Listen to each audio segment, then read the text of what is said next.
Bienvenue dans Sur l'échiquier international, l'émission qui décrypte le mouvement stratégique et les enjeux globaux au cœur de l'actualité mondiale. Chaque semaine, plongez dans le coulisses de la diplomatie et explorez avec nous les dynamiques de pouvoir qui façonnent notre monde. Tout ceci n'était qu'une mise en phase pour l'analyse descriptive et empirique de la journée de martyrs de l'indépendance du 4 janvier 1959.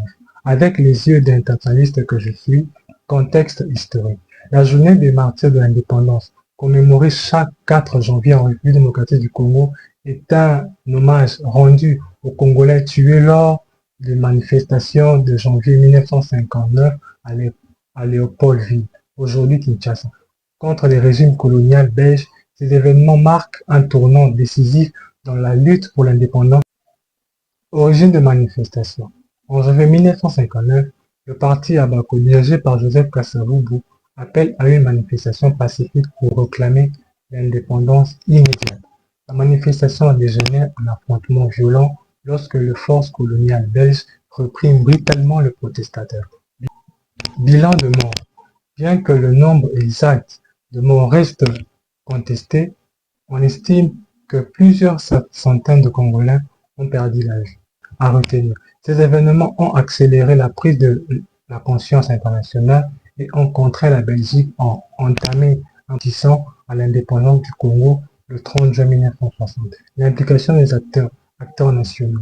Le peuple congolais, au cœur de revendications, la population a démontré une résilience exceptionnelle face à la répression coloniale. Les leaders politiques de figures comme Joseph Kasavubu Abako, Patrice Lumumba, Mouvement national congolais NNC, et d'autres leaders ont joué un rôle clé en incluant les demandes politiques et en mobilisant les masses.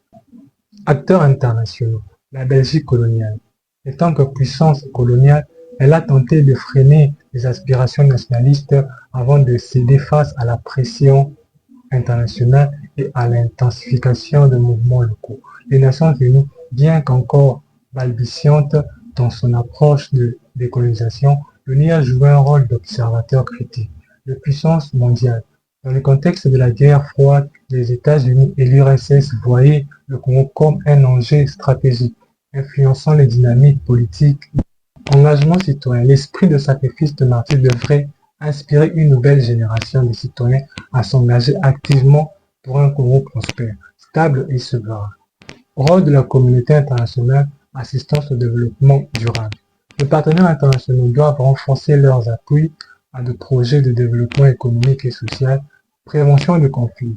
La communauté internationale doit continuer à surveiller et prévenir les crises politiques et sécuritaires qui fragilisent la RDC. Éducation et sensibilisation. Les institutions éducatives doivent intégrer l'histoire de martyrs dans le programme scolaire afin de préserver cette mémoire collective.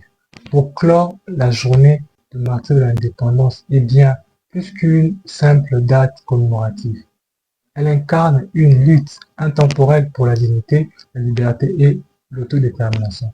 Pour l'internationaliste que je suis, cette journée est une opportunité de rappeler l'importance du respect des droits humains, de l'engagement citoyen et de la coopération internationale pour la consolidation d'une paix durable en RDC.